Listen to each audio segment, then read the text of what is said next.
Bonjour, good morning, Michel. Really, Hello, really nice, Christian. Yeah, good to really see nice to you. meet you. It's been, I think the last time we saw each other at the what was then still called Reporting 3.0 is Yeah, now, that was in Amsterdam, I believe, yeah, two near years the ago. Schiphol airport. Yeah. Yeah. Yeah. Um, so we just had a little warm-up conversation before we started the recording, and you said that you've been in Thailand for since the lockdown started. Yes, I came here March 15, 2 days before the closing of the airports in Brussels. And, I didn't want to be separated from my family. So I hurried to come here, had a 2 weeks quarantine. Mhm. And then, yeah, I've been here living in lockdown for a while. But, the death rate here is 200 times lesser than in Europe. So Wow. it's yeah, it's not that bad as you can imagine, and people now go out again, but we have masks. Yeah, I mean it's fascinating how in all Asian countries there's not much of an issue around masks, and I mean anybody who's traveled in Asia knows that it's normal for Asian people when they have a little flu or they feel bad in the morning Yeah, that they get the mask out and they go out with the mask because they have the social responsibility to say I might be infectious, so I'm gonna yeah, protect exactly. others. This theory, I think she was called Ruth Benedict, and she wrote a book long time ago, I think it was in the 30s maybe, where she distinguished shame-based from guilt-based cultures. Hmm. And so in East Asia, it's a shame-based culture, and so the other plays a very big role. So you do things because of the other, right? And that has both negative and positive aspect. But so the idea of not being a nuisance to the other, that is very strong here, and it's kind of a natural thing. I mean, I have all these European friends complaining about having masks, and this is just not a debate here. It's like, of course, if I can save a life, Yeah. by putting on a mask and protect myself, because this is another thing. There's a certain fear here of hygienic, very strong hygienic ideology. So it plays together, right? The fear of infection as well as the care for the social harmony, right? Whether it's Confucianism or Buddhism, they all have this stress on social harmony. Uh, Well, Doing everything you can not to upset the other person. Like even apparently Buddhist monks have these 70 different emotions that they can recognize. So they people look at your face, and when you show some unhappiness, they immediately think, oh, I did something wrong, so what can I do to avoid the bad feeling? And I find it very pleasant personally. yeah. No, it's start living in a culture that begins by considering the other is quite Yeah, healing for us Westerners, yeah, where so many yeah, people start by their yeah. own. I have to be careful when I go to Belgium not to smile too much. Yeah, people misunderstand it. Yeah. No, I remember I Yeah. was a scuba diving instructor on Koh Tao for a while, and so I've lived in Thailand for almost a year, and even just the tone of the voice, I realized that our Western sort of bass heavy booming voices can be quite harsh on the ear Right. of most Thais. I noticed that I tried Yeah, to yeah, yeah. speak a little higher, an octave Yeah, higher, and I travel with my family to Italy, and my wife thought that we're fighting all the time because the way they speak is, yeah, if you don't know how they are, it actually sounds aggressive. If you just listen to the sound, the way they get excited about stuff, yeah, even a normal conversation. lot of people say that Yeah. about the Germans, but I think that's a bit unfair. Like that they think the Germans are constantly arguing. Yeah, Yeah, yeah. normally in this series of conversations, I start off by inviting people to tell a little bit about their own story, and I've done a little bit of. I mean, I know some of your story already, but I did a little bit of background research, and you spend a lot of time in the when was it in the 1990s or even 80s in America working for the information service, and then you also Well, worked for okay. BP. So Yeah. be really interesting to hear the Yeah, early yeah. part of the story as well. So in terms of my professional career, I worked 9 years for the United States Information Agency, which perhaps still is, but at the time was an arm of the State Department, but which had to reflect the plurality of U.S. culture. So it was at the same time kind of transmission belt for U.S. government, positions like, what do the U.S. want to do with X, Y, Z. But we also had the whole gamut of magazines from right to left. So we had The Nation, The New Republic, The Progressive, In These Times on the left. We had the National Review and the Heritage Foundation and Commentary on the right, and everything in between. So that was very pleasant. But I actually did that in Brussels. So it was the American Library in Brussels. I was in charge of doing like synthetic reports for usually like second level officials in NATO and SHAPE and the European Union and the Belgian Ministry of, so that basically the people working for the ministers would then ask us, what is happening in the US around abortion, for example, right? And at the time there was no internet, so we had access to all these amazing databases like the Congressional Research Service that that were like really rich. So it was a great job. And then It also makes clear, because I've often wondered how in your curation of the Peer-to-Peer Foundation website, which by now has what, 9,000 subpages or something like that. 22,000 Oh, and 75 million views like a year and a half ago. so the synthetic brain and the librarian Yeah. capacity of scanning. Yeah, All I the seem to information. have a particular type of brain. Like there's a lot of things I can't do. I'm not physical, so don't ask me to repair a bicycle because I will destroy it for 30 years. Even the best expert can't repair after I've gone through trying to repair it. But in terms of like pattern recognition, I really do that well. It's maybe embarrassing to say that about yourself, but I really think that's true. It's the capacity to almost visually see patterns, and then the joy of putting them together. I had mystical experiences like that 2 times where I would read something, and because it puts so many things that I couldn't put together, in a kind of integral framework. Like for 3 days, I'm literally high because that does it for me. Like wow, like insight. Yeah, Yeah. I've So that's resonated. the personality quirk. It's don't wish it on everybody, but yeah, I'm good at that.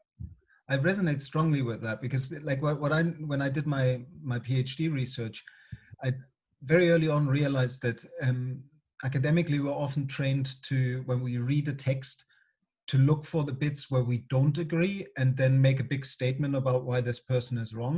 And very early Right. on, I decided that that wasn't what I'm interested in. And I think when you do Yeah. synthesis, what you're trying to do is to find the jewels Yeah. in somebody's work. Like I Right. always say, the stuff that really shines when you read somebody's work and a book, sometimes there's just one paragraph that boom, that really jumps Yeah, at you. exactly.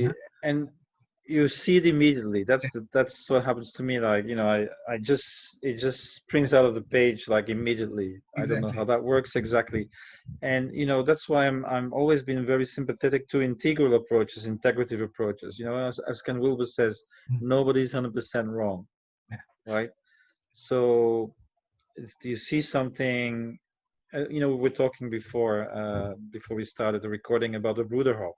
Like, I'm not a Christian, but I'm fascinated by how they live together, and there's something to learn even from people that you disagree with. Yeah. And I can find the same joy in looking at the radical atheist group, because they will. So a perspective gives you some insight. It's like you illuminate something, and you also hide some things with the perspective, right? Yeah. And so the idea of being able to look at something through multiple perspectives, that for me shines more light on the object you're trying to understand. Absolutely. And so the commons, which is my perspective, shines a particular light on reality, which not everybody helps, but then so does degrowth, and so does post-capitalism, post-growth, and and regenerative approaches. Each of these approaches highlights some aspect of reality. For me, that relates very strongly to this sort of epistemological aikido that I try to do in my book, with taking people closer to the questions rather than the solutions and the answers. Because of course we need solutions and answers in a world that's failing on so many levels for us at the moment. But if we actually, as cultures meeting and as a culture, held the questions centrally, then you can listen to somebody else's perspective, and it's not quite so important whether you agree with it or not, because it shines a light onto the question that you have in common with that person. If you find the answer, if it's about fighting whose answer and whose solution is right, then we can't learn together. And so that. But what moved you from working with information in that way to that phase where you did quite a bit of technology work? So from the USIA, I went to British Petroleum. I worked for the agribusiness division. And nobody knows that, but BP was the biggest producer of animal feed in the early 90s. And it was a really interesting job because, I was working for the top layer, like the 15 top managers of this division with 25,000 people under them. And I was just like, under that. And so I would get like a manager coming to me and saying, "Oh, can you prove to me that?" And then the other one would come and he would ask me, "Can you prove to me that not?" Right? And so I was obliged to really put on a perspectival hat to help this particular director make his case in the board. And at the same time, I had to put the other hat of the other guy who wanted to oppose this project. And and that was interesting, so that you really learn these perspectival, relative truths. It depends how you look at it. Then after that, I did that for 3 years. I started a magazine called Wave, which was like Wired and Mono 2000, kind of a more countercultural version of what Wired became. Did that for 3 years, and then 2 startups in tribal marketing. And so we wanted to do ethical marketing. So like, okay, you want to have some influence on a particular group. You just don't broadcast. You go talk to the moderators and you say, okay, what's allowed in your community? How can we help you? So kind of engage in dialogue about, of course, working for clients. I was still doing business at the time. And then another one doing intranets and extranets. So creating relationships with suppliers and clients, and that was interesting. But then we got in 2000, the internet bubble, and that was my second company was like really in trouble because of that. We lost 90% of our clients in 3 months. Like it was a good experience. And then my last job was, but I already knew it would be that I had a big burnout in 96. And then I decided to do one last job at Belgacom, the largest telecommunications company at the time in Belgium, with a view of leaving business altogether. So the idea was, let me get a well-paying job and then save as much as I can, and then so I met my Thai wife, and then I ended up doing a 2-year sabbatical in Chiang Mai, northern Thailand, where I'm now. And I studied phase transitions. So I wanted to know, so I had been a Marxist when I'm in my 20s. Because, okay, that's another sideline story, but let me tell you quickly that one also. So I wasn't happy. So when I started understanding that, that kind of revolution wasn't going to happen, so then I decided, well, if I can't change the world, I have to change myself, right? So I did, almost all the California therapies in existence, S seminars, bioenergy, primal scream, you name it. You know, I've done them. And then another 7 years spiritual search. You know, like it happens to a lot of people in psychology. They say, well, there's more than that. It's not just about you. It's about, you know. So the Eastern stuff, the Western stuff, you know, it was in parallel basically. And so, and then when I started doing my internet companies, that was like, okay, I've done enough work on myself. Now I want to create something in the world. But I discovered that, you know, just doing business wasn't my thing. And so hence the sabbatical. And so my question was, you know, how do you change the world, right? And by looking at the end of the Roman Empire, the 15th century, the 18th century, all these, you know, big changes, mostly Europe, because you know, I'm European. I came away with an understanding that seed forms are very important. So in other words, before you have these big violent uprisings, usually you have, you know, 1 or 2 centuries where, because the old system no longer works, people, you know, go in some kind of exodus, right, and start doing things differently. Yeah. And then these forms consolidate, form subsystems, eventually then get into a fight and become the new norm. So that's the idea, right? And so my conviction, second conviction, was that today these seed forms are the reemergence of the commons.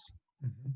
That if you leave, you know, the purely capitalist dynamics, what you try to do today is almost in every case some form of commoning, you know, enabled by these new digital technologies which allow people to connect globally. So it's 2 billion people not just connecting and communicating, but self-organizing and creating new value circuits, right? So just give you an example, maybe not the best one, but people in Austin, Belgium, can order on Facebook. Sorry, it's Facebook, but that's what they do. And they order from a collective of fishermen, you know, collective purchasing of organic, healthy fish. You know, that's a new value circuit, right? They leave the middleman behind. They don't go to the store. They don't even go to the market. They make a solidarity-based agreement with the fishermen, you know, like in community-supported agriculture. This is called community-supported fisheries. It's the same thing. Right. And you know, wherever you look today, you'll find at least 2-3% of the population already engaged in these new forms, right? So nearly all provisioning systems, habitat, food, transportation are already morphing to a certain degree into commons-centric forms. And so that's what I'm observing. When I started with my wiki, which is, you know, now 22,000 articles, I said, okay, it has to be real, right? Not how things should be, but what people are actually doing to change. And then I look at it, how, you know, how is it working? What's the governance? What's the property? And so slowly then you cohere some insights. So that's the second level. And for me, it's about being factual and coherent. So, you know, new facts, you change your theory, but it has to be coherent, right? So it's, some people call this low theory because it, you know, doesn't aim to be a theory of everything, but you are consolidating your insights, you know, in one particular domain or perspective or,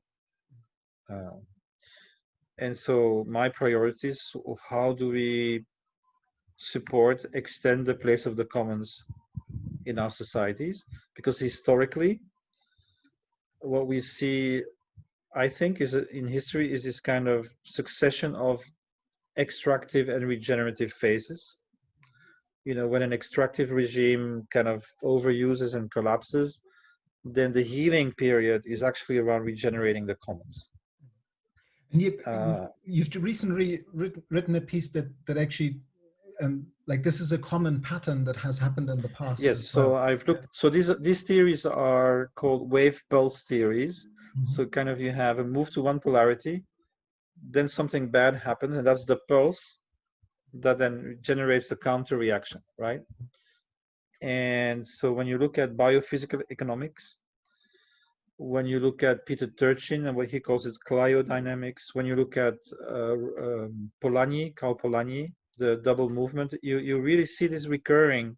It's interesting because I'm just doing some work with my colleagues at H3 Uni, this course that Tony Hodgson developed called Transformational Learning Journeys. And yesterday we had a session on dilemma navigation. And Charles Hampton Turner's dilemma navigation is also about, like, if you have two opposing values, but they both have value and need to be honored, then you're not in a choice between this or that. And so many of our problems actually come from mistaking a dilemma for a choice. Yeah. Choices are either or type decisions, but dilemmas need to be navigated a bit like sailing against the wind. And it resonates with what you were just describing. Yeah, I'm not familiar with this particular concept, but yeah, it's that yeah. And then, you know, if you know a bit, and I'm sure you do, you know, about integral approaches, it's, you know, it's transcend and include, right? So it's not just about saying capitalism is bad, we need something totally different. It's saying, you know, we have serious problem with this system, but there's some good stuff in it. Yeah. So can we imagine a higher form of integration where we can actually, for example, keep the efficiency, you know, of private companies, but in a higher level system that doesn't destroy the planet, for example, right? So I'm never ready to just say everything that is existing is bad and needs to be totally replaced, which I think is very, very dangerous, because we don't have for many things the functional equivalence yet, right? That's fascinating, because I just wanted to come back, because you earlier said in your youth you were a Marxist. I wanted to double check on something there, because famously Marx said about himself that he is not I am not a Marxist. So when you say you were a Marxist, does that mean you were very interested in the work of Marx, or in the work of the people who then call themselves Marxist afterwards? Because well, probably more the second, because you know, I was a Trotskyist, so then you have this, you know, this kind of lineage, and of course it was very limiting, because, you know, for example, now I'm kind of planning to look into associationist, mutualist, distributist forms of the labor movement, because, you know, the labor movement is about commons, and most people don't know that, but, you know, welfare is social commons, right? So when you lose access to your natural resources, and that's what capital did, you know, it then closed the land, privatized it, you know, chased the farmers away, and they became, you know, workers without means of production. I think that's still very much correct as analysis. So they, you know, what they did then was to mutualize their life risk, right? So when you don't have natural resource commons, you move to social commons. So I consider the history of the labor movement as you know, a revival of social commons. But for example, when you're in that perspective that we just discussed, then I knew about reformists, I knew about anarchists. That's all I knew about. There's, you know, the story we were told, and when I was in my 20s, was a very limited story of what actually had happened in history, you know. So I never heard that there were, you know, parties getting 30% of the vote, which were neither Marxist, neither reformist, neither anarchist, but was something else, and actually represented this idea of, you know, distributed property, right? So the commons is not only about, you know, new form of common property, you know, about mutualizing something, but I think in terms of, like, you know, balance of power, we really need also to protect individual property. So it's not about, you know, collectivism. It's also about creating a distribution of power, distribution of property. You know, some things are better done together. Some things are, you know, might be, you know, so we don't anticipate. The difference between my view and is that I believe value is created by everyone. Okay. And so basically value is created not by commodifying, but by contributions. So every citizen, every inhabitant is productive and creates value. Caring is commoning, caring is value creation. So that needs to be recognized. Once you recognize that, then you have to recognize that civil society is actually productive, not just the market, right? Because that's the view we have now. You can only create value through extraction, basically, right? And regenerative approaches, which is what you stand for, you need philanthropy, taxation, but there's very little direct finance and capital available for doing regenerative work. It's systemic, right? It's systemic because we believe the market creates the value. We need to tax the market value, and then only then can we give something and redistribute it. And I think that's completely wrong. So we need to recognize that everyone creates value and create what we call pre-distribution regimes, right? And then we seek market forms that are generative towards the community and the web of life. So it's not about abolishing the market, it's about creating a new framework for it where it doesn't exceed the planetary boundaries, which is a negative way of looking at it, but in a positive way. And I think that's what you bring to the table. It's being regenerative. It's about not just maintaining, it's about healing, right? And then I talk about the state because, unlike many other people, I do believe we need it. I think we need common good institutions. Because here's the difference. If you're an anarchist or libertarian, you think the world is constituted either by individuals creating contracts with each other or by groups, like a federation of that was the anarchist point of view in the 19th century. And I don't think that's true. I think we always already start from a society, a relationality, and that even a commons is selfish. Like if you do free software, enlightened self-interest. Well, not just enlightened. I'm more negative than that. If you do free software, it's very good that you do free software, but do you think about ecology? Probably not. Look at blockchain and Bitcoin. They have strong open source elements. They have strong ecosystemic approaches, but their energy regime is awful. Yeah. Right? So that's what I'm trying to say, is that it's not enough just to do commoning on your own. You need common good institutions that kind of protect the common good of everyone living in a territory. But I'm increasingly also thinking about virtual territories, right? And see the world as a kind of mixing of both territory and kind of virtual nations that are involved in flows, like the digital nomads, right? We have 25,000 of them here. Before COVID, they have their own economy. They move around. They go to Medellin. They go to Tenerife. They go to Ubud. They at the moment it's more they went because they went. COVID, Yes. COVID, we yes. don't know how that evolves. Yeah. We don't know how that's going to go. It's true. But briefly, there's so many places we could go, and you've already said so many things that I would like to pick up on. Just naming three, and then you can choose which one you pick up. This conversation that we have about this is the end of capitalism. We need to find a new system, or is there a way? Like what I heard through and what you were saying is that there might be a way to redesign capitalism to a point where it won't be what we now call capitalism anymore. So in that sense, the people who say no, we need to undo capitalism. Will also get their bit because it will transform so fundamentally, but honoring the value and the useful things that are still in it. So because I find this radical sort of, rather than redesign, stop and start again with something else, will just create such a backlash from the system that it's that's not a very unifying. good question. I have some ideas about this. So one is this idea that you can create new frameworks around the existing, right? So I'm particularly fond of, for example, the economy for the common good. So this is Christian Felber and his, in the movement. So he looked at all the European constitutions and he said, okay, every single constitution says the economy should serve the common good. There's no constitution that says the economy should serve private shareholders. It's the reality, but it's not in the constitution.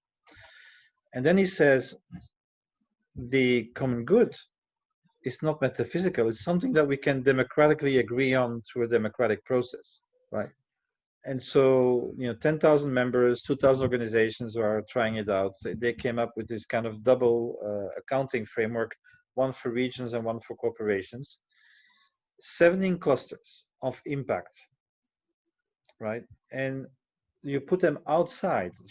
For example, the government could say, we do an investment policy, and we will use these impact as criteria for investment. So if you do good, you get more subsidies and less taxation. If you do bad impacts, you pay more taxation, you get less subsidies. Something of that order, right? So what you're doing there is like outside in change. You still have corporations, you still have the CAO, but they have to behave differently in order to get ahead. So I think that's a very interesting approach, because this is the dilemma. Even if you're an anti-capitalist, right? The thing is, are you really sure that within 10 years you can change the system? I don't think so. So it's like a marriage. Can't live with them, can't live without them. You have to deal with what you have, and get to mutually beneficial compromise that works for everyone. So that's how I see how we should deal with these issues. It's not from saying one day from the other, like, let's abolish everything.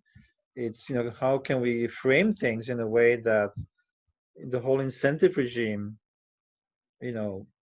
pushes people to behave differently. I think that makes a lot of sense.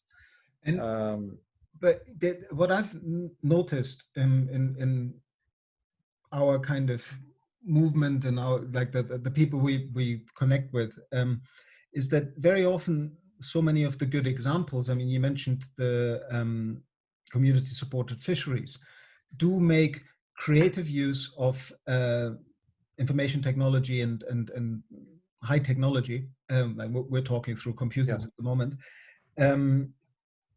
in order to create these new, more commons-oriented peer-to-peer structures. But then part of the future sayers, like even since the beginning of since Limits to Growth, just recently had a conversation with Dennis Meadows, and he kind of almost washed my head a little bit on being like, I would have never called myself a techno-optimist before, and I don't consider myself that, but he was actually quite strong on when I asked him how he sees the future. It was very much more people on the land again, much more localized, living with in a much lower energy regime, and so people being directly involved in primary production again, farming and biomaterials production and reforestation and all those kind of things, and so it keeps this looming question of, when we build all these infrastructures with the Commons engine and with Holochain and with and we build networks that, like we talked earlier, how it's easy these days when you do this movement building and connecting and integration work, that you end up being global, have lots of amazing friends all over the globe, and are involved in conversations in Costa Rica and in Argentina and in Spain and in Germany and Belgium, wherever.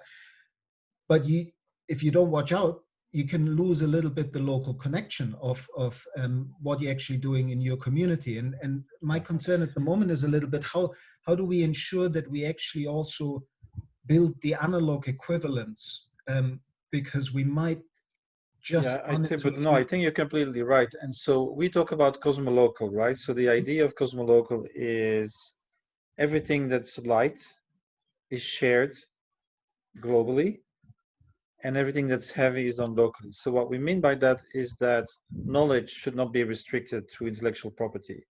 I think it's very useful to have a community of farmers in Nepal to discuss with the community of farmers in the Andes, because their whatever you call it, I'm not sure how to call it, but the biome, the biome can be very, very similar, and there's a lot they can learn. And there's a case to be made that shared knowledge is very important. For example, you look at the Inca Empire, Yeah. you know, and it really goes up and down. And so without the Incas, the food production would go down by 90%. So massive die-outs of the local populations, because they just, you know, they just regress to their, like, what they really know on their own. And so then you have very low populations. While when the Inca Empire then, you know, grew again, then you see the population levels go up. So that's the importance of having shared knowledge base, which, you know, adds on to your own. And you know, you look at the Middle Ages in Europe, you know, the travelers were very important. Like the guilds were organized, you know, they were not static and local. The people who made the cathedrals, they were traveling, Yeah, right? the guilds and the So temples for the connection. yeah, so that has to stay, you know, that kind of capacity that we have as humanity to build collective intelligence at different scales. But what is not healthy is to have New Zealand butter going to Patagonia and destroying the whole local economy, and they're already making the best butter in the world, right? So these are two different things. So I think the neoliberal transportation regime, that is, you know, that has to change. Again, probably not 100%. So I prefer to talk about the subsidiarity of material production. You know, like I've heard, I don't know if it's true, but if Ireland would not have any imports, then people would have goiters or something, right? Because there's not enough iode or something in the air. It's just an example. Not everything is locally available. But it has to be done in an intelligent way, right? So I'm pretty in agreement with what Dennis Meadows said. I read a report from Terre des Liens, which is a French community land trust, and they calculated that if you want 100% organic food in France, you need 12% of population doing farming, as opposed to only 2% now. Yeah, I mean, we've got mass unemployment and many of the old jobs are disappearing. So, and it's actually healthy for the immune system, and it connects people to place and, you know, not everybody needs all kinds of technology. You know, I look at the Amish, who reportedly have the most productive agriculture in the US. I don't know if that's true, but I've read it several times. And I was looking at the Broederhof communities and, you know, their regenerative agriculture. You know, they only use minimal technology, but they use technology, you know. So that's a wrong discussion. It's not about for or against technology. It's what technology works for us with our purpose, right? And I have 100% sympathy for people saying, oh, we don't want smartphones for our children. We don't really need TV in our community. Why not? I mean, it's, you know, you judge technology from the community level. How have you seen this evolve since you with Frank Tace you made this movie Technocalypse quite a long time ago by now. I can't remember exactly when. It was in the late 90s. Yeah. Yeah. So you've been tuned into the kind of role of technology in this for a long time. Yeah.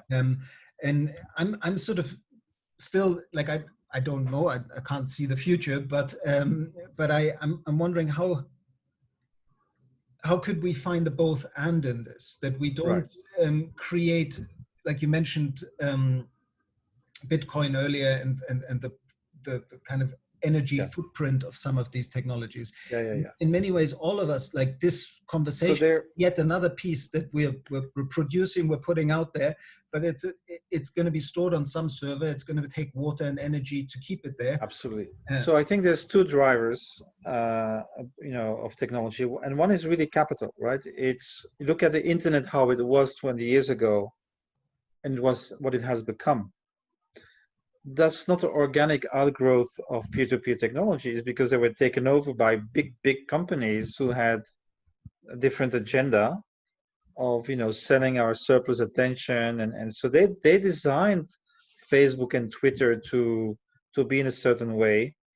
That's not just technology. So that's one driver for sure. But the Technocalypse movie had another idea, which is that technology is bad religion. Let me quickly explain this. So the idea that I have is that transcendence is really a human need. So it's not just belief, it's really kind of built in that we want this. We want to transcend, go at higher levels. And so I think that when Europe abandoned religion, that drive became unconscious, right? And so what the thesis of Technocalypse is that transhumanism, which is really the agenda now, you know, like all these people are now the head of research of Google and they get, you know, billions of dollars, right, for their dreams, is an unconscious religion. So there's different ways you can say that. So omniscience, omnipresence, right? That's what they want. They want to use technology to achieve what they think religion can't. Yeah. And we spoke to a Hindu scholar. He had made a map of 64 cities, you know, special powers that you can do by doing yoga, like by location, and you know, and he says, well, that's what technology is actually doing. So they're really taking all these things that we used to believe we could do by self-work, yeah, and they putting it there outside of us in technology, right? And so transhumanism is a bad religion, and bad because it's unconscious that it is a religion. And so in many ways we are driven by, some people call it male transcendentalism, you know, this kind of desire to escape the body, to escape matter. And so somehow this has fused with capitalism as, you know, a really strong driver. So my response to this is to become conscious of it and to move to more conscious value-based design. So I have a report that I published last year called P2P Accounting for Planetary Survival, right? It's about how can we translate the insights of Kate Raworth and all these other people about planetary boundaries and limited resources in our actual accounting systems, so that we can start judging what we do, you know, based within these limits. Now I lost my thread. What did I want to say with that? Oh yes, so one of my slides shows like, okay, what to think about blockchain technology. Okay, what is for me important in blockchain technology is not the technology itself, but is the capacity to think and create distributed ledgers, shared accounting for joint ecosystems. So accounting is really how we see the world. Like the invention of writing are accounting tablets in Sumeria. And that's really the invention of the state. You know, because it was the temples just noting what is coming in and out of, you know, the grain that went into the temples. Capitalism is double entry accounting.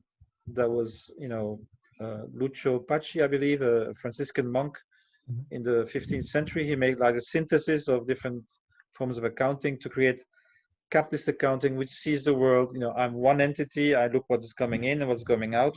I don't want to know anything about the ecosystem. That's not my business, right? It's how we see the world. So that to have a distributed ledger, a shared accounting system, and which also means a shared logistical system, means that we can start working in ecosystems.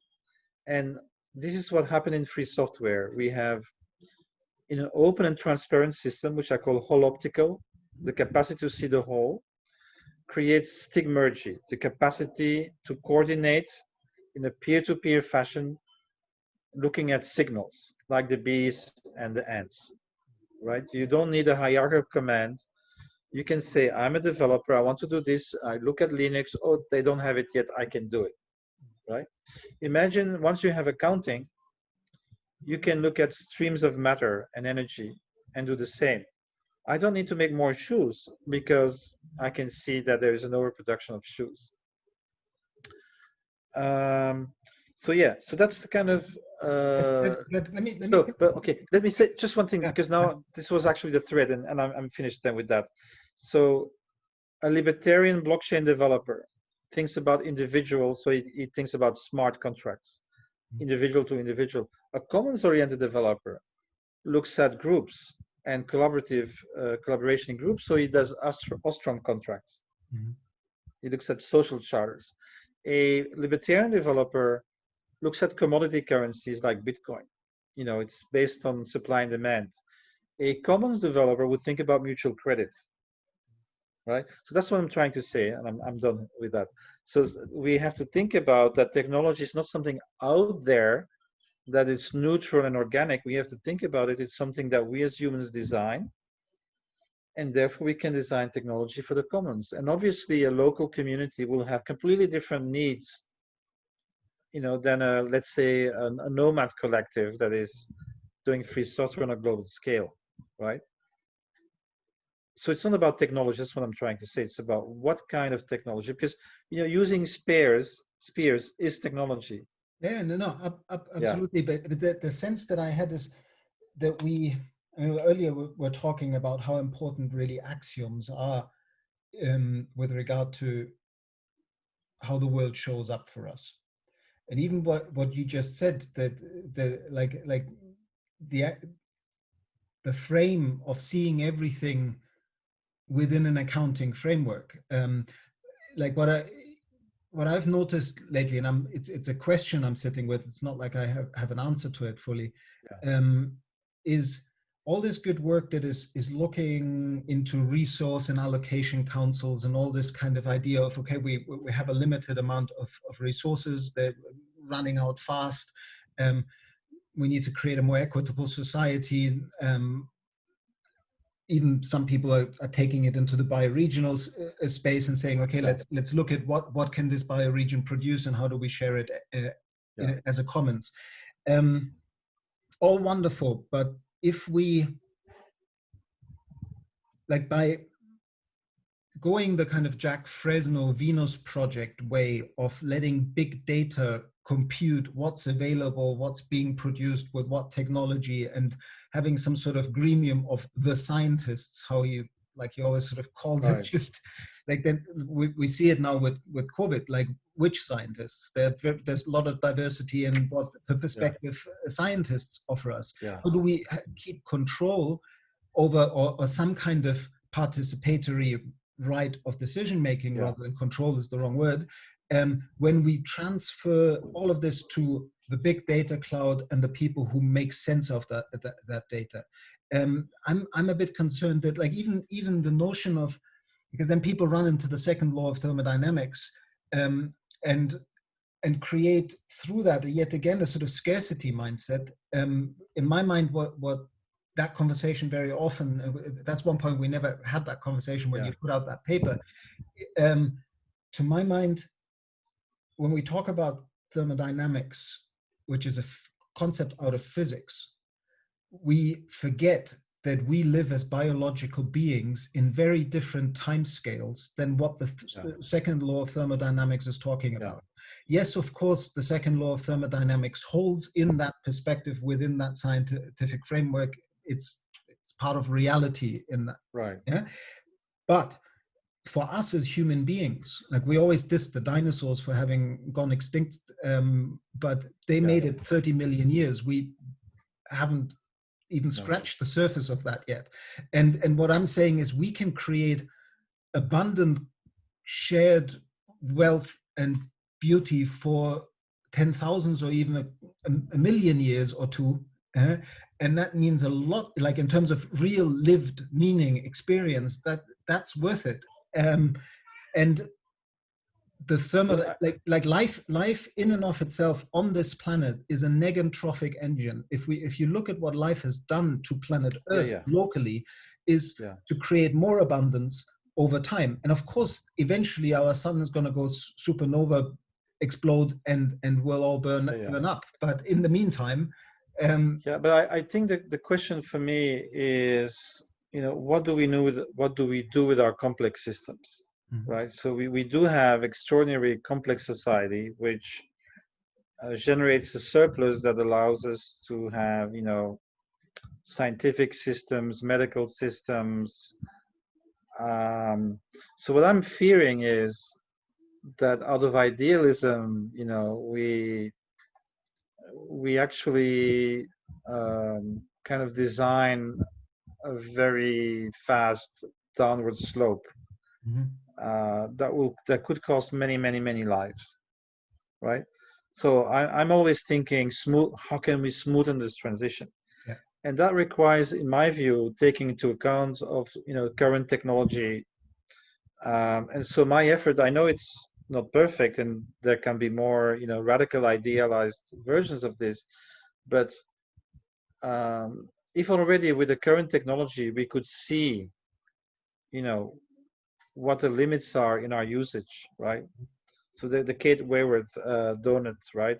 Mm-hmm. If that would become the standard view of our accounting system, that would be, in my view, an extraordinary advance.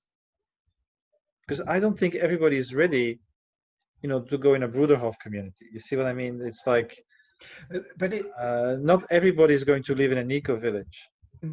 But the interesting thing about the Yeah. donut is that the donut has two circles. I mean, we can have an argument of whether the image of the donut was very useful because it's such an unhealthy thing, donut. But the two circles, the inner circle of the socioeconomic foundations that enable people in place to live within planetary boundaries, Yeah.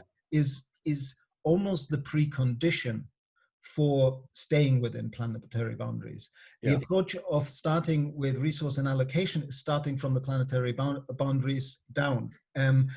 But it's when you, and that's why I so deeply appreciate your work, because I think that the peer-to-peer work is actually working much more on the inner circle of how do we create the conditions that people in place. Yes, because like holochain, I wanted to say this when you talked about if you look at the holochain vision, it's not one big thing for everyone. It's the capacity of everyone to create their own distributed ledger, like their own logistical coordination, and if they want to share it with others, right? So that's kind of a peer-to-peer aggregation. When you look at Bitcoin and blockchain, it's a world computer. Every transaction has to be verified by all the other transactions in the past, which creates an exponential energy usage, right? So when you look into design, you can think differently about how to design those things. But yeah, do we want to, I think if we abandon digital technology and all that general knowledge, I think we will see an extraordinary collapse of complex systems, and many people will die, in my view, right? So maybe there is no other solution and we will get there, but I think we should try. Yeah, we should really try to transform what we have, as realistically as possible into like a next phase, right? I agree with you, but one thing that has happened to me in the last year a little bit is very often in my work, I come back to this beautiful Buckminster Fuller quote: if you want to change the way people think, don't tell them what to think, give them a tool, the use of which will change the way they think. That was one of the sort of design briefs that I held close to my heart when I was writing my book. I regard my book as a work that works, that does that to a certain extent. But if you spin that thought a little bit further, then all technology is such a tool that changes the way we think, and it has had very positive and very negative aspects to it. Sometimes, I mean, I love all these guys working on developing technology verified proof of state, change of state concepts to verify regeneration and help like build the process by which people can like region network and exactly healing the land. The only question that I have with this is that if that somehow creates an in-group and out-group for those people, like most of the world's food is still grown by peasant farmers.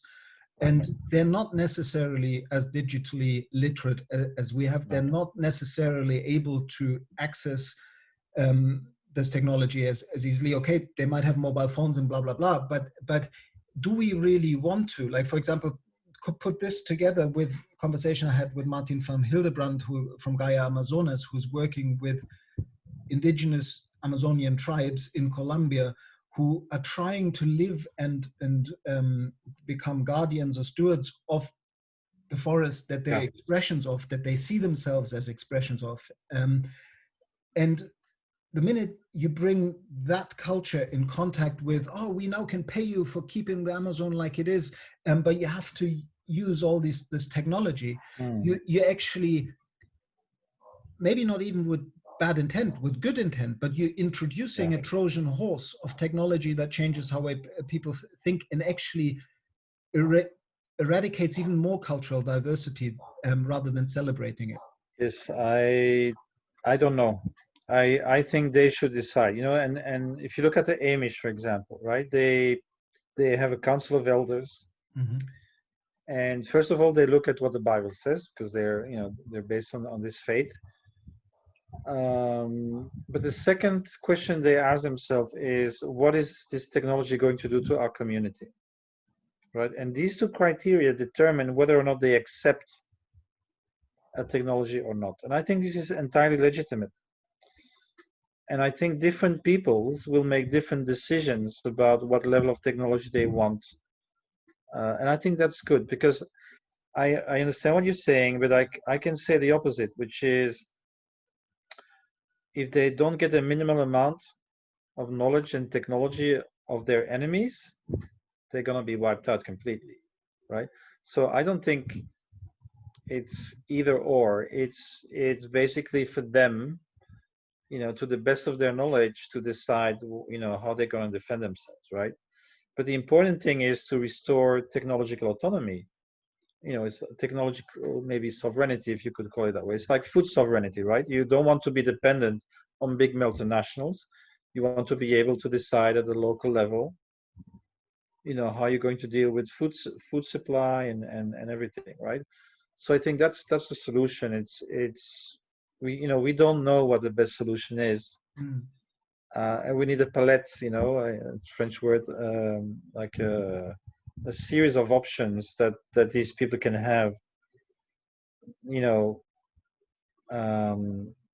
because there's probably not going to be one answer, and there's going to be a certain level of Darwinistic selection when, you know, some people do this and it doesn't work.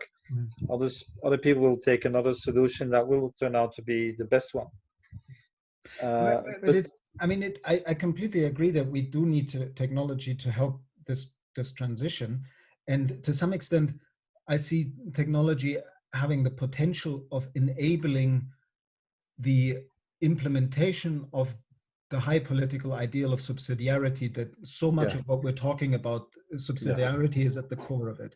People talk about, we need more citizens' participation and people need to be more involved in their communities. And so if we don't have subsidiarity, we won't get that. And you won't get subsidiarity without also a balancing of the globalized economy to with regionalized economies. So without economic relocalization and re-regionalization, we can't get subsidiarity, and without subsidiarity, we can't get economic regionalization.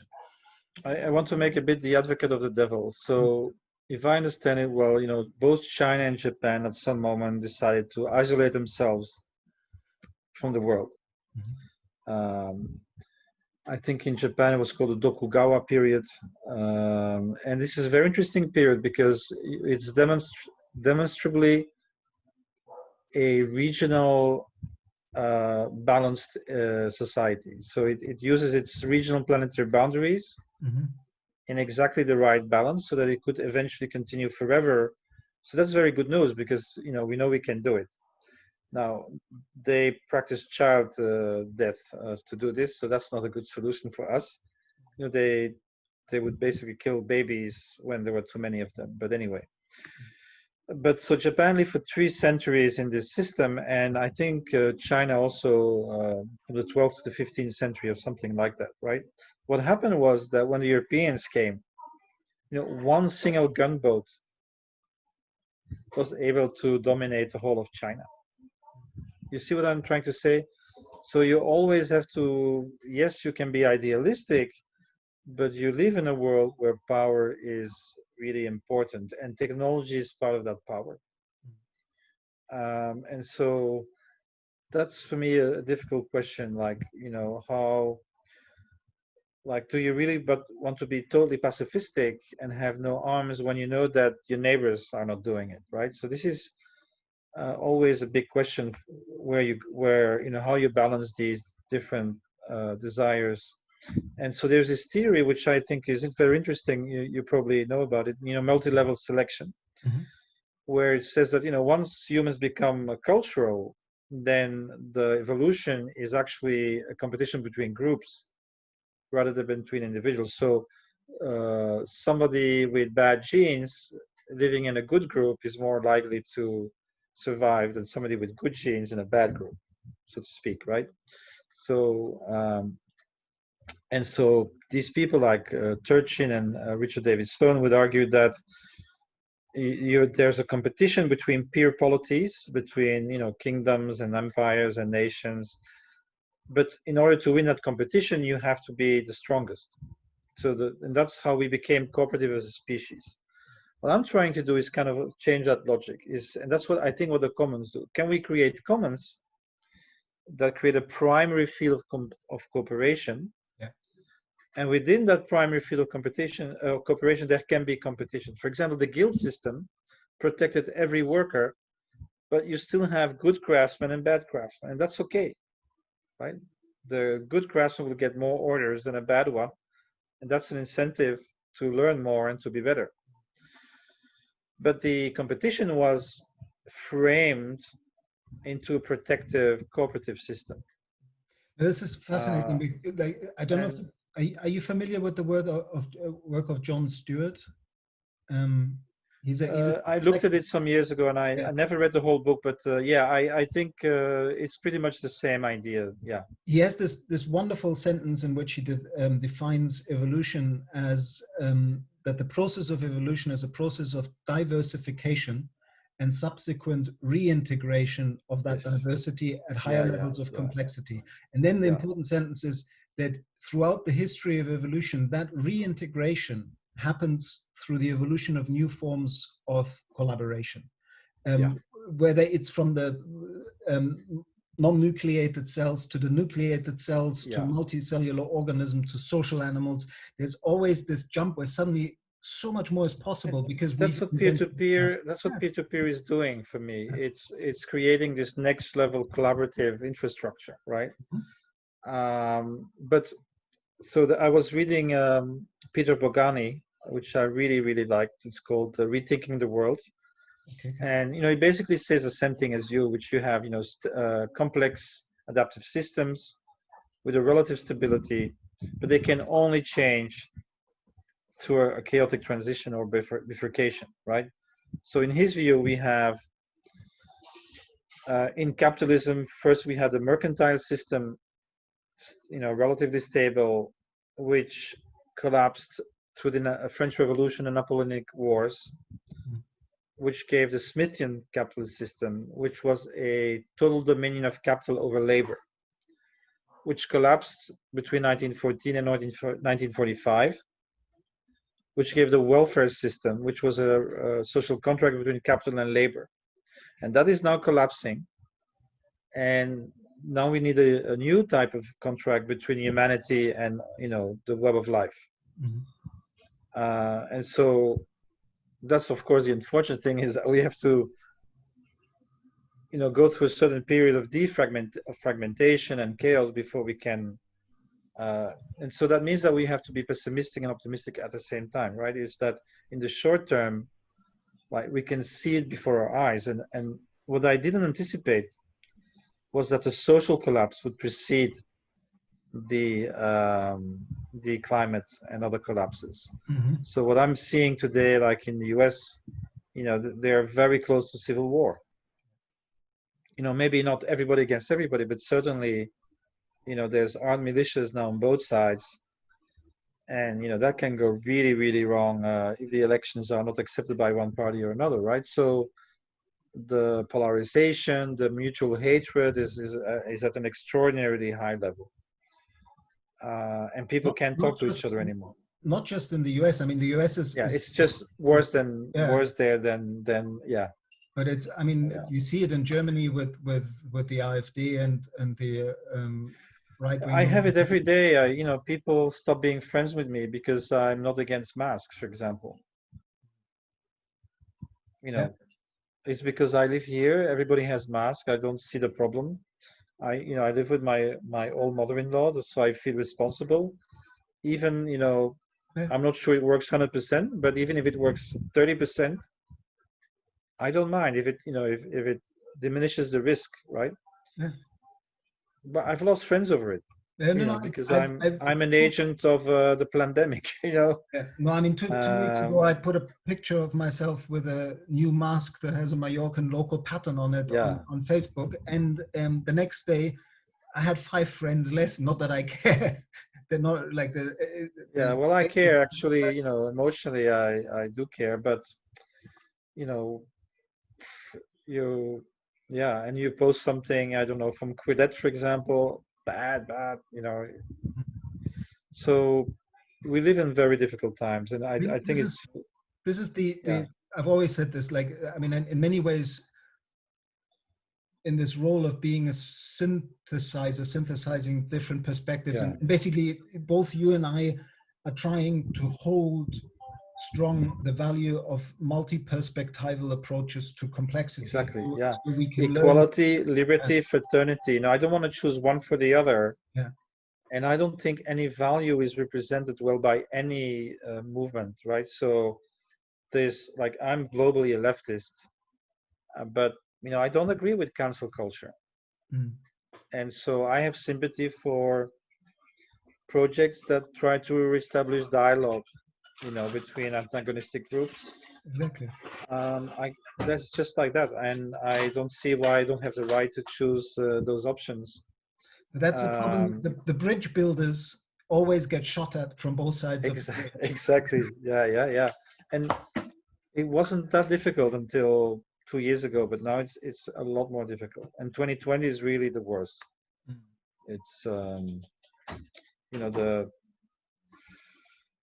the how fast discussions get bad, yeah. right? So one party on another side, there's always somebody who takes umbrage Mhm. and goes into full, war mode. That's painful. I'm not sure how you're doing for time. That like I'm kind of there's two things that I know that. Yeah, we can do another 20 minutes maximum Okay, maybe, and then yeah. great.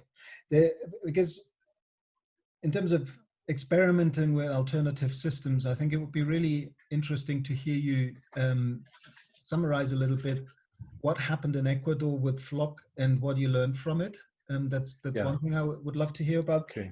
And then I know that you're doing a lot of work on urban commons, and you started some really interesting work in Belgium. There's something called Yeah. the Factory, or like where you repurposing a Yeah, building. I'll give you the So, details. Yeah. right. So the first project was in Ecuador in 2014, Mhm. where three governmental institutions asked us to, think about the role of the commons in development. Mhm. And so the way we went about it was this idea of like national knowledge commons. Agriculture, industry, learning. I'll just give you one example. If you're an indigenous youth in Ecuador, you have to buy like a $70 textbook, and you have to because it's a question of prestige. Like, they're already second-class citizens, and if you come to the class with not good clothes and an old textbook, then like you feel it, right? So instead, we could have a national system of textbooks collectively produced by teachers with Creative Commons licenses. And if anybody needs, the latest updates, you just print it out, and add it in some I don't know, some way that allows you to do this, right? So instead of paying 70, you pay 15, and you always have the most updated version. Because of course, what these companies are doing is they're just changing 3 pages, right?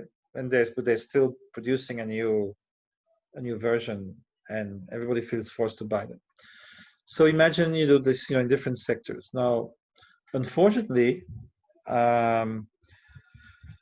the national government was very split about this, and in the end, the faction that supported us lost, and they went full extractive mode.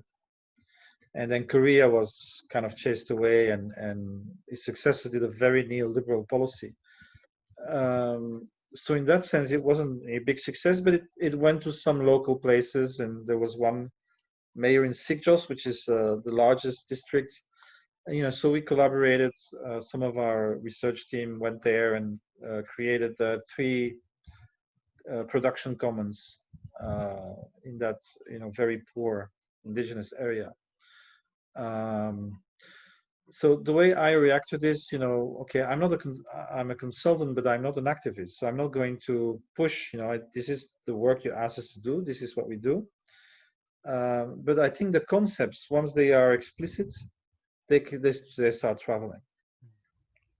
So, like something like the partner state concept is now, part of the scientific literature. You can find hundreds of references. Explain it. I'm not familiar with it. Partner state. So the idea of a partner state is, so you have a common-centric society with a productive society, you have a generative economy, and you have a facilitating state. Okay. So it works through public commons protocols. Like in Bologna, they created the Bologna regulation for the care and regeneration of the urban commons. It has been copied by 250 Italian cities. It's mobilizing 1 million people in Italy to work on urban commons. Wow. Right? So it's by creating an institutional design that smooths the cooperation between the commoners and the public authority. And as you know, Ostrom said, no commons can be successful if it doesn't have some kind of agreement with the public authority, because otherwise the police can come in and close you down anytime. So, that's the reality.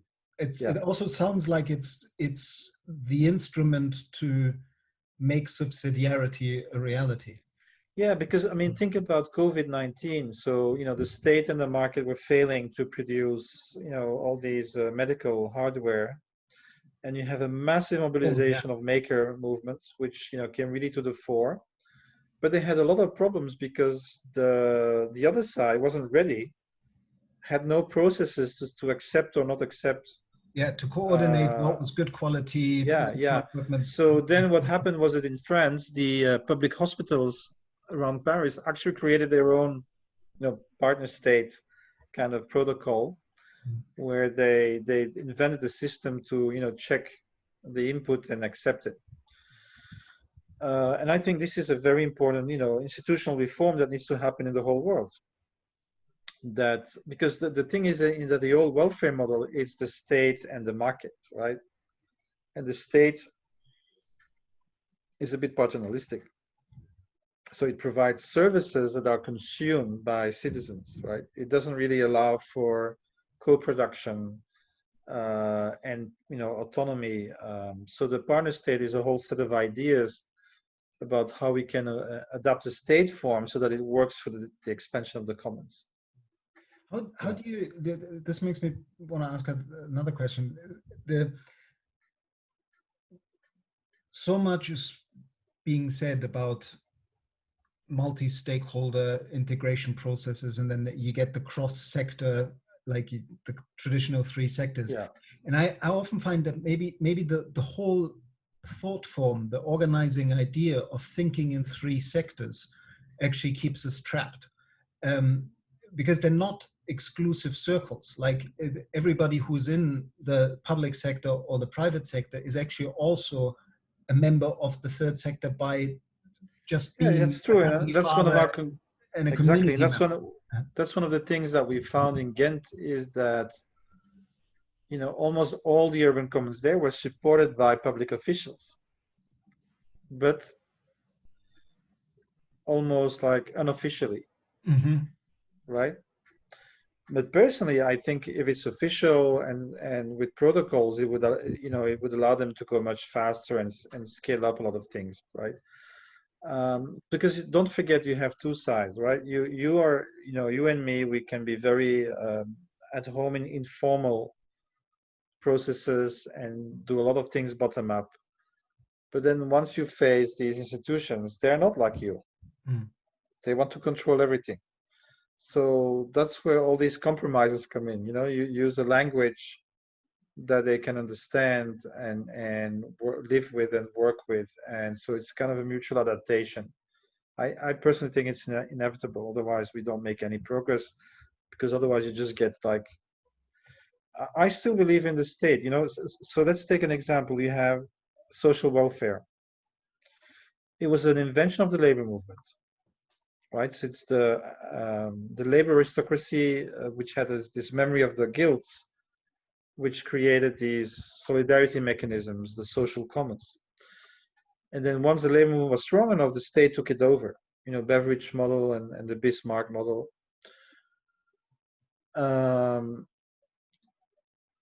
What we lost then was the commoning and the autonomy, but what we gained was 100% rights for everyone. Right? So you go from a situation where only 20-25% of the population is able to actually do this, to a situation where it becomes a guaranteed right of every citizen. I think that's progress, personally, right? So that's why I think a common good institution has a function, something that, you know, represents the common interest of all the people in a given territory. But what I'm trying to add to this story is that we now have all these flows, and they also need to be part of the picture, right? So typically, somebody like me, I leave Belgium, I lose all my welfare benefits because there's no recognition by the territorial that we are now living with global networks. You know, they can't see it. So this is what we need to work on, is creating hybrid adaptations where the translocal and the transnational can start to work with the territorial, and they can both enrich each other. And is that like, because the recent work that you're doing in Belgium and that now got slowed down by the pandemic, is that going in that direction? Yes and no. So I'm working with smart.coop, which is a very interesting outfit, because I don't know if you know much about it, but so as a freelancer, you join them, and they will do something called factoring, which normally was done in the past by private companies. So you put 2% of your wage in a common pot that allows them to pay you within 7 days, which is a huge thing for a freelancer. You normally have to wait at least 3 months for payment, on average. And then after 6 months, they create a second account, and it calculates what kind of salary you can pay yourself, right? Then you become an employee of the co-op, and you are actually a salaried worker with all the protections of the welfare state. I think this is a brilliant hack, and I call it autonomous worker, because in this system, you're both free, like you can follow your passions and choose your employer and choose your project, and you are also a worker who's protected by the state. So you know, I've been working on things like sustainable well-being, and you know, so. But for example, this idea I just explained to you, that's not there yet. So I wanted, basically my idea was to create a container like the Estonia e-government model, right? So I'm a Belgian in Thailand. I can join the container of Thailand, but then it translates into my Belgian legal system. So it's a shift. It's a shift in consciousness, right? Is to know that the translocal is just as important as the purely territorial. And this is my critique on localization, is that it's sometimes too regressive. Yeah, no, you know, as I'm another sure balance. you agree with me. Yeah, absolutely. I mean, it's not, because the danger also politically is that as we're seeing this polarization at the moment, what's beginning to happen is that you get two very, very different groups talking about bioregionalism and localization, for very, very different motives. One of them is kind of living within the planetary boundaries and creating more community and and sees it as a movement that is in global solidarity, enabling other bioregions to do the same, and basically refitting the human impact on Earth, the biophysical reality of the region that people inhabit. That's one side. And the other side is a kind of, the world's going to, like, there is more diversity, there's a lot of diversity in that group, from ultra right-wing kind of, we're going to create our just new protective state. and sometimes xenophobic Exactly. localization. This is a big issue. So I'm also much in favor of this kind of planetary thing, right? Which is like planetary guilds, where, like, workers could also organize themselves, on a transnational, right? So I'm not talking about international, because that's what most people think. Oh, international, WHO. No. We're talking about native digital, translocal forms of organization, like a guild in the Middle Ages, where the cathedral workers would travel. It's interesting. That's what I want to see, actually. The analogy to the Middle Ages is actually really interesting, because in the Middle Ages we we were just starting to form those socio-political entities that we now call nation states. To some extent, most of the ones that people are now so enamored with, the ones that political leaders like to say ... first, are basically structurally power over systems. They're not they're not shared power systems. And while it's very difficult, and again, it's not a both and there will be a long transition, but my sense is that if we want to refit the human presence on Earth to the boundaries of a planet with a biosphere, we can do that at the bioregional scale, where bioregions and watersheds have a physical reality context within which we know how to be of healing influence, like how to be restorers, regenerators, and healers to the ecosystem and the social system and the local economy or regional economy. But we also need the global coordination, solidarity, peer-to-peer knowledge exchange. I like the way that you simplified it by saying, if it's heavy, it stays in the region. If it's light, it travels. Great. The nation state in that game, to my mind, has only one role, which is to smooth the transition. Ideally, yes. But I fear that in the short term, that it's not going to happen like that. So, a lot of people think the nation state will disappear. I think in the short term it will strengthen. It's like a natural protective reaction, right? A lot of, let's call them the original native workers, they feel victimized by globalization, but even by migration. That might be right or wrong, but that's what they feel. And the left has become the party of the cognitariat, of the educated, urban people. So we're seeing this split right now, whereas the right-wing populist is the merchant class, has convinced the working class that they can protect themselves on a nation-state basis, right? And so I see that's happening everywhere, at least for a while. The problem with that is, of course, that they're going to enter into very competitive behaviors with other nation states, and they're going to see that it's not working. And so basically, unfortunately, I think we need to go through these pedagogical catastrophes before we get something better. That just out of some kind of realism, I don't see the state disappearing. On the contrary, these people want to strengthen it. But I think fundamentally, that this is not the way forward to solve a number of really serious global ecological problems.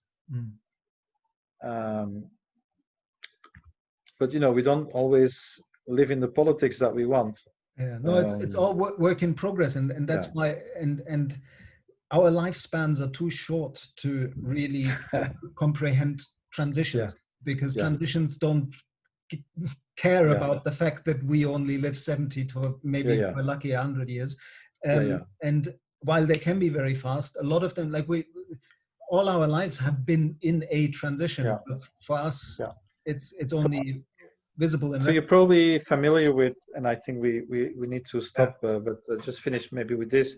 You're probably familiar with, you know, the Game B group with Daniel Schmachtenberger, Jordan Hall. And I had a conversation with Daniel last week, and I don't know how he comes to this conclusion, but I was really intrigued. He says, you know, we have one generation to create a framework for the change in 3 or 4 generations. Mm-hmm. That's a good one. It's interesting. I'm still kind of saying, like, I don't think we have that much time, but who knows, right? So I didn't have the time to explore it further, but I think that was an interesting, because, you know, that's why I'm looking now, as we said in the beginning, I'm looking at those temporal rhythms. You know, these theories of history that it's called wave pulse theories that look at, you know, a succession of degradative, extractive periods which lead to overuse and collapse, and then create a post-war regenerative reaction where the commons is the core way to heal a society. And I think this is where we are at. We are, since 2008, in accumulation of downward spiral. And at the same time, all these germs are coming up because people have to. And so we're both going through the degradation and the regeneration at this stage at the same time. Right? Yeah, no, exactly. It's a both and. We're in the middle of. Of course, the degeneration is much bigger than regeneration. That's problematic. But I mean, that's just very briefly the adaptive cycle in resilience theory. I'll send you the link afterwards. A friend of mine, Tobias Lute from the ETH in Zurich, has turned that into, rather than keeping it in the loop, turned it into what he calls adaptive waves, but with the same phases in it. And the key bit is to recognize that collapse and breakdown is actually part of the undoing of structures that no longer serve in order for new alternatives to even have a chance. Exactly, and that's what Peter Pagani says, right? He describes the crystal, you know, the snow crystal. It has to disintegrate before it becomes rain. Mm-hmm. It's, you know, there's no evolution there. It's really a breakdown and reconstitution. Well, I know you. Right. This has been wonderful. We could go on for another hour. But well, enjoy. Make the most of being with your family in lockdown. Yes.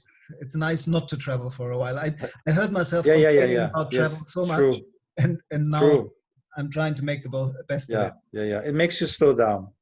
But I do hope we share the same physical space again sometime, and not. Yes, I do too. Yeah. All right. Okay. Thank you, Daniel. Thank you. Bye. Thank you.